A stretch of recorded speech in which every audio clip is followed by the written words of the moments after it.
Hey guys, happy Friday. For those of you that live in an area that has spring break this week, I hope you are starting it early today.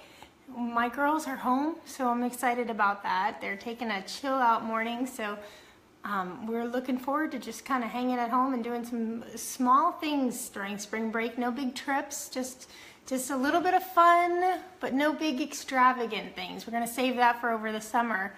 If you're able to join in live, remember to post questions and comments in the comment section during the live broadcast. I try to answer them as we go and also towards the end. And if you're catching the replay, then still put your comments and your questions, because I like to get back to you throughout the day and try to answer those and have that dialogue. Our Facebook community has been wonderful for not only me, but for some of you that I've been speaking with personally. I think that you're gaining something out of it, and that was my goal always, to help you bust the stress by learning and sharing some of the strategies that I have been doing over the last this is episode 15. So it's been almost a month altogether that we've been on this journey. And today it's a little easier than yesterday's topic. Yesterday's topic was a very heavy topic. It was about stress eating and what happens when you get sucked into that pleasure trap. And I gotta tell you, I understand it, because even yesterday, after teaching the class, because I've allowed that trap to open back up again, I was tempted by certain things, and that brain has been memorizing that I can get my calorie dense fix, my caloric intake, along with a dopamine kick, even though it's artificial, by eating maybe potato chips or eating pretzels or having a bun with a sandwich. So it's really important that we at least recognize that we're in that trap. And if we don't retrain the brain to memorize new foods that can give it the same calories, maybe not as tasty and maybe not as artificially quick in spiking that dopamine, if we can train the brain to do that with different foods that actually give us nutrition, nutrients, not just calories, we're going to retrain it and we'll be able to get out of that trap. So if you haven't watched yesterday's episode and you do find yourself reaching for things that you know are just not right, then I encourage you to listen to that episode so you understand what's happening with the pleasure trap. Now, this episode is going to be a little easier because I'm actually going to tell you the foods that I have found to reduce stress. And so sometimes we think about, okay, well, if I'm eating all of this stuff and it's causing me to be overweight and I'm setting myself up for diabetes and I'm setting myself up for cancer and all these diseases, it's just too much. I don't know what to do. Well, there are some things that you can do that will actually help you to curb those cravings, and foods that you can reach for as you're trying to retrain your brain to feel satisfied with those foods. It's a struggle and a trap that we find ourselves in, but we can retrain it to memorize new foods as being able to keep us alive. Remember that our body wants to help us stay alive, and it thinks it's dying or will die if it doesn't get enough calories quick. But we can do this with healthier foods and food choices. So today I'm going to highlight 6 of those 6 foods that I have found to really help us keep our body from cycling through this vicious cycle. If you know someone that is struggling with maybe being a little overweight or being an emotional eater, please invite them to the group, or at least share 1 or 2 of the episodes. You can share the videos with them just by hitting the bottom button where it says share.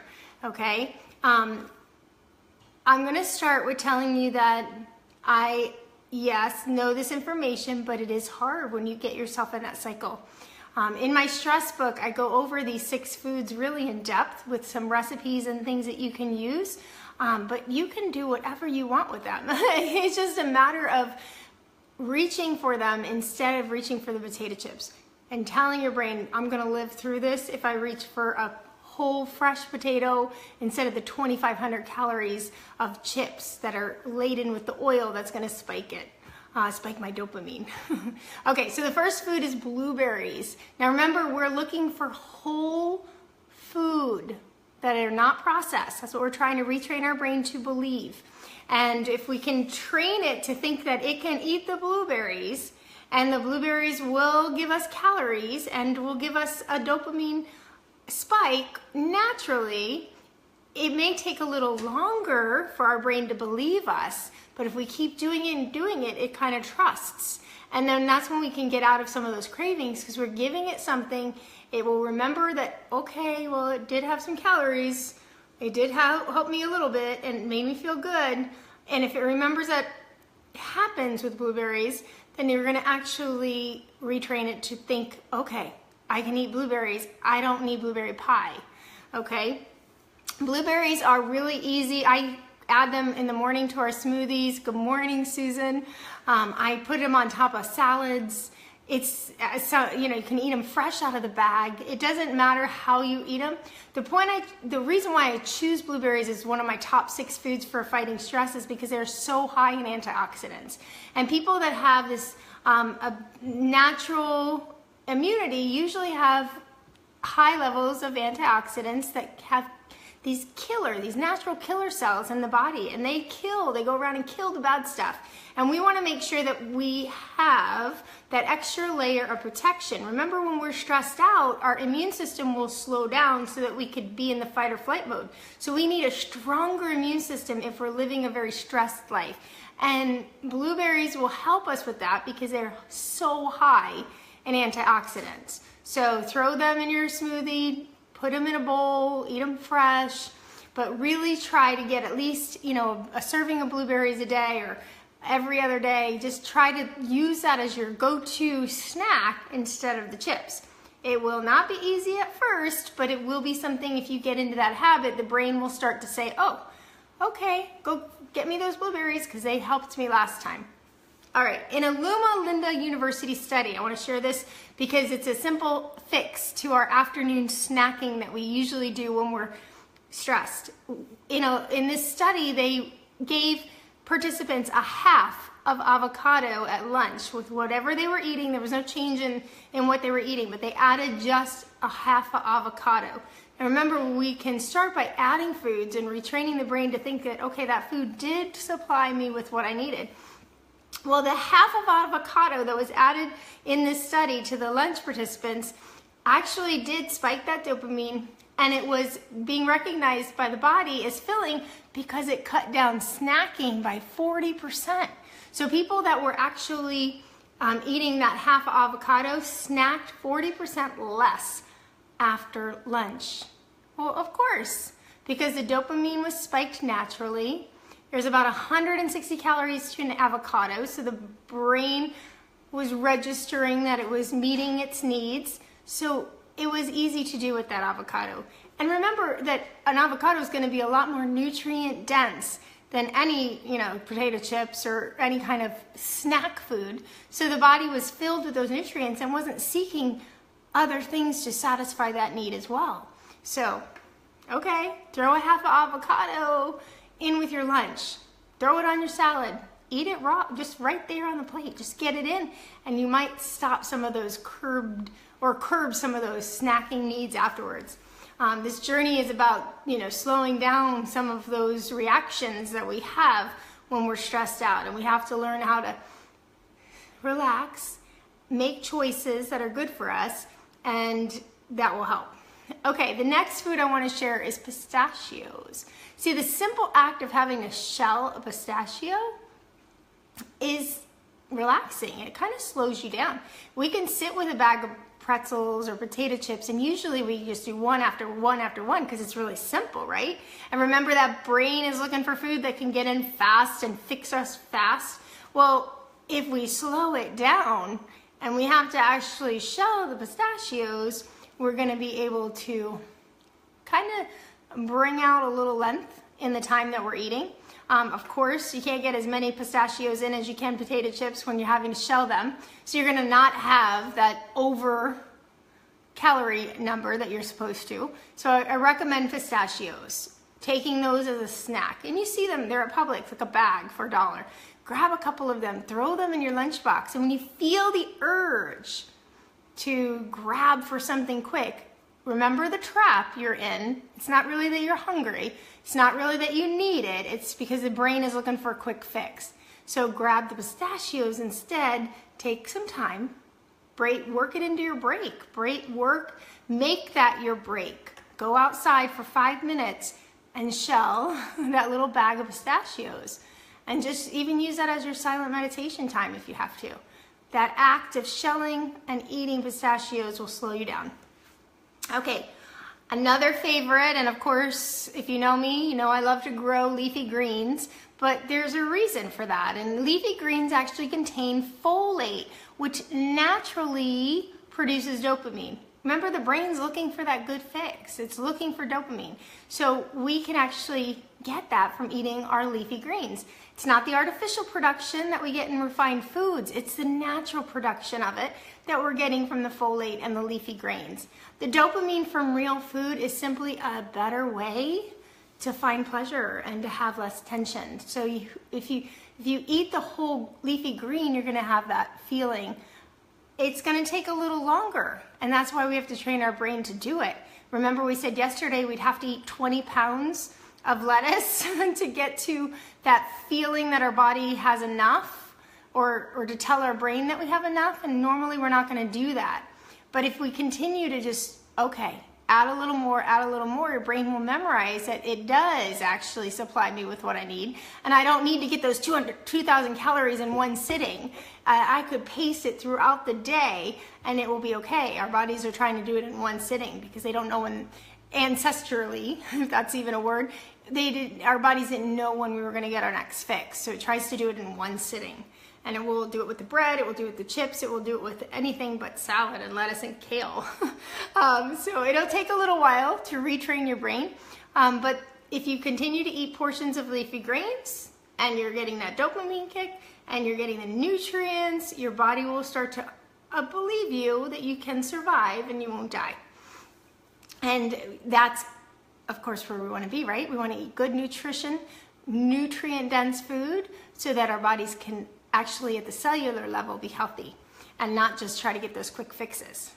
All right, so what's another food? I told you I was going to share 6 foods with you, and so far we've said pistachios, blueberries, leafy greens, and I want to remind you that you can get this little fix very quickly with ice cream. That 1,200 calories of ice cream can give you that fix, but is that what we really want? No, we want to use these other foods to get the fix that we need and remind ourselves that we're okay, okay? Does that make sense? If you guys are listening in live, does that make sense? How we can start to retrain the brain to want other things rather than going for the things that it thinks in one sitting we will need to survive? I hope so. The 5th group I want to share with you is seeds. Seeds are filled with magnesium. So they're whole, they're natural, and you get the benefits of magnesium because the magnesium actually has been proven to alleviate feelings of depression, alleviate feelings of irritability. So in addition to getting out of the trap, you are getting the benefit of magnesium when you're eating flaxseed or sunflower seeds, or hemp seeds. Add those to your salads or your smoothies.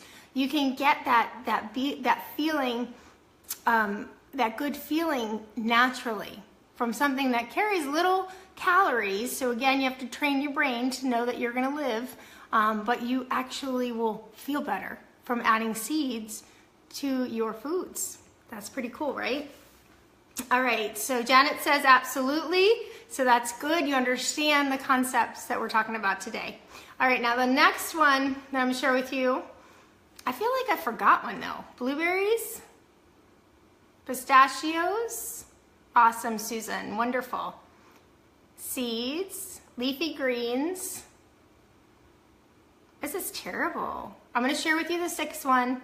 And if you guys have been to my stress class, and you can help me remember what I'm forgetting. Maybe it's the nervousness. I don't know, the videoing. But anyway, chocolate, dark chocolate. Now that's a little Thank you, Susan.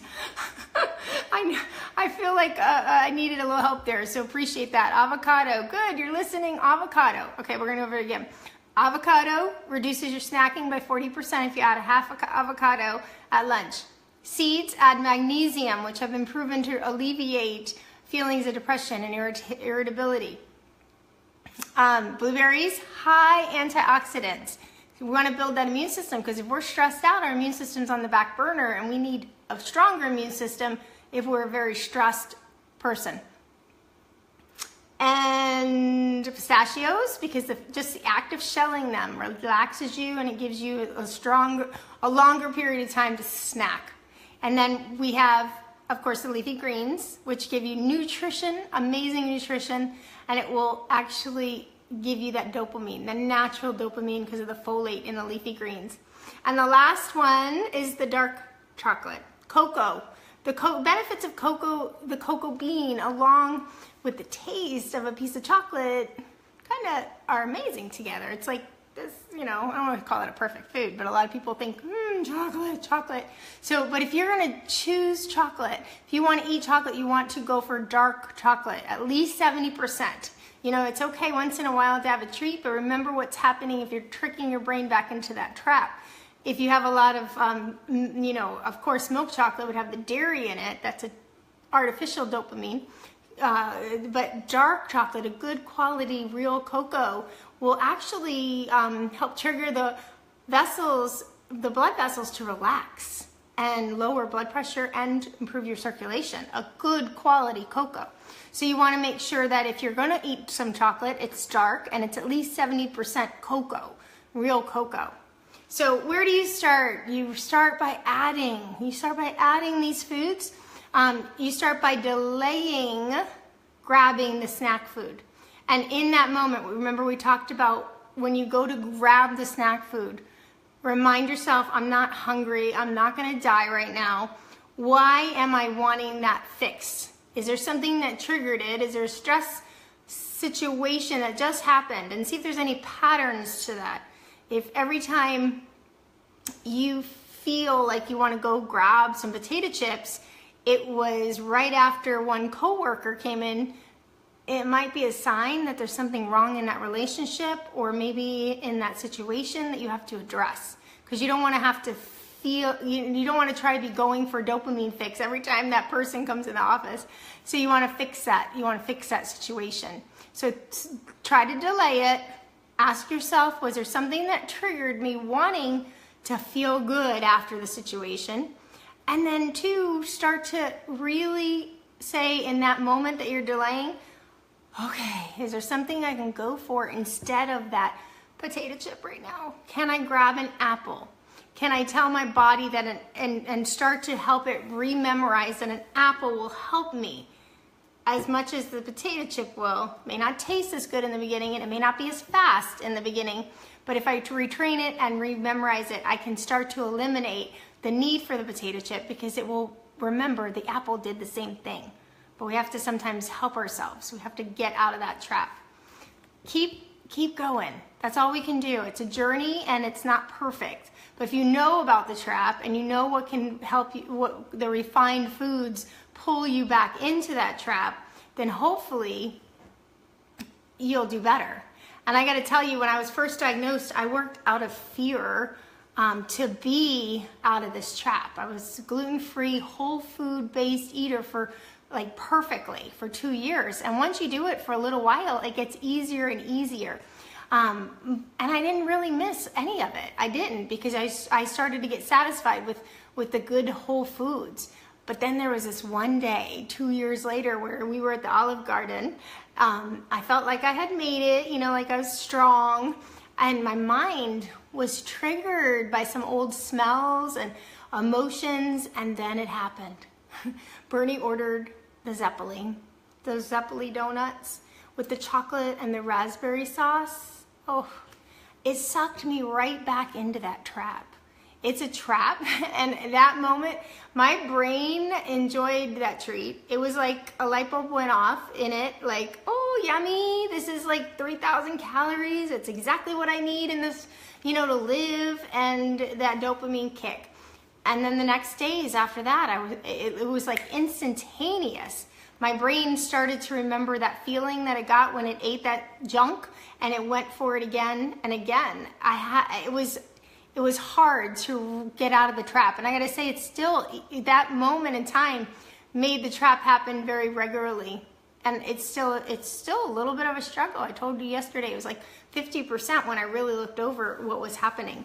So remember that. Remember that, you know, you have to be conscious of it. I'm not saying never to have a treat, but I'm saying that if you are the type of person that gets back into that trap very quickly, you want to make sure that you don't get stuck there long enough to be overweight and sick. You want to enjoy that treat, but know that it's going to be work to get back out of that trap. All right. Are there any questions or comments? I would love to see if anyone got anything out of today's episode. If you have any questions, put them in the comments. We're going to go into our last week of live episodes next week. It's amazing that a month is gone by, and I'm excited. I'm excited about next week's episodes only because the girls are actually on spring break. So I may broadcast live from on location wherever we are finding some fun. We're going to Webster Flea Market on Monday. I will be there at 11 o'clock, and that's where I'll be filming from. Some of the topics next week include clutter, you know, how clutter doesn't help you to keep everything. You know, having a lot of clutter and unorganization actually adds to some stress levels. I want to help you guys to understand a little bit about how that affects us. I'm going to talk a little bit about family and how, you know, we sometimes take it upon ourselves to make them less stressed, and how it's really their own journey, and we have to release that to them, and just like we're on our journey. So we're going to talk a little bit about that. We're going to wrap up on Friday with a live Q&A. So I hope everyone can, at least a few people can get on. I'm going to post in the beginning of the week in the group a question, and then take some, or I guess a topic. I'll put a topic and take some questions, and then answer those questions on Friday in a Q&A session, answer your questions. So I'm excited about that, and I hope you guys have been getting something out of the episodes. Remember to go back. They're under the video section of our Facebook group, and add anyone to the group that you think could benefit and has a little stress in their life that they have to bust through. All right, guys, thank you for joining live or watching the replay. Have a great Friday.